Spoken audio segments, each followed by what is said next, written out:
Hello, what is up guys, welcome back to my channel. This is Simadri Himu. আজকে কথা বলবো হচ্ছে একটা কিবোর্ড নিয়ে। আমি র্যাপো ব্র্যান্ডের একটা কিবোর্ড পারচেস করছি। মডেলটা হচ্ছে E9050। কথা না বাড়িয়ে আমরা চলে যাই আনবক্সিংয়ে। প্রথমে যদি আমরা বক্সটা খুলি তাহলে প্রথমে এখানে একটা ডঙ্গল পেয়ে যাব। এখানে ডঙ্গল থাকবে একটা, আর ইউএসবি। তো খুলে দেখাচ্ছি আপনাদেরকে। এটা একটা ডঙ্গল, আর রেখে দিই। এখানে হচ্ছে একটা USB cable, USB type C cable. এটা চার্জ দেওয়ার জন্য দিছে। তো এগুলা রেখে দিই সাইডে। রেখে আমি কিবোর্ডটা খুলি। এখন এখানে হচ্ছে কিবোর্ডটা চলে আসলো, এমন একটা প্যাকেজিংয়ে দেওয়া আছে। তো কিবোর্ডটা কোন দিক দিয়ে খুলে, এইখানে এইটা যদি খুলি তাহলে আমাদের মেন কিবোর্ডটা চলে আসবে।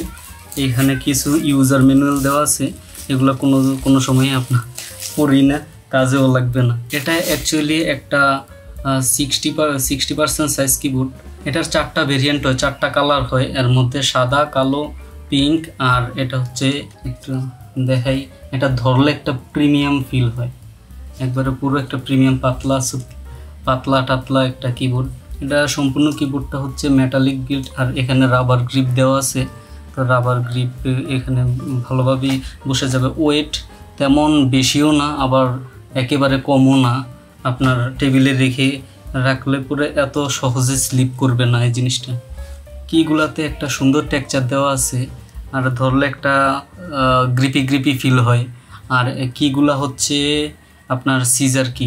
এখানে সিজার কি যদি না জেনে থাকেন তো অনেকে গেস করতে পারছেন সিজার কি।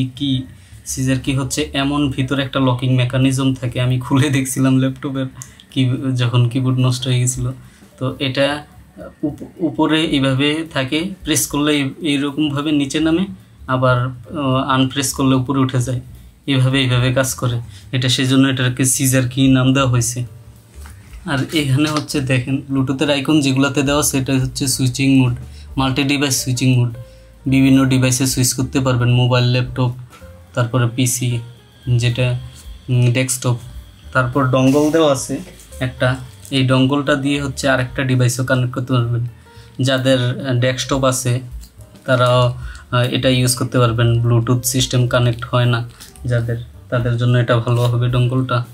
এখানে পুরো কিবোর্ডটা যদি দেখাই, সবচেয়ে ভালো লাগছে হচ্ছে অ্যারো কিগুলা সবসময় লাগে এডিটিংয়ের ক্ষেত্রে।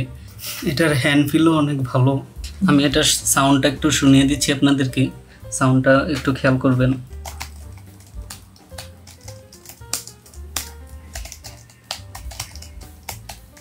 তত বেশি সাউন্ড ক্রিয়েট করে না।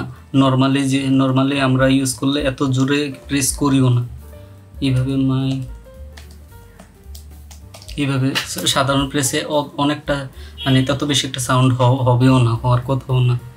তো ভিডিওটি ভালো লাগলে লাইক করতে পারেন, আর চ্যানেলটি সাবস্ক্রাইব করে রাখবেন এইরকম ভিডিও দেখার জন্য। আজকে এখানেই বিদায় নিচ্ছি, গুড বাই।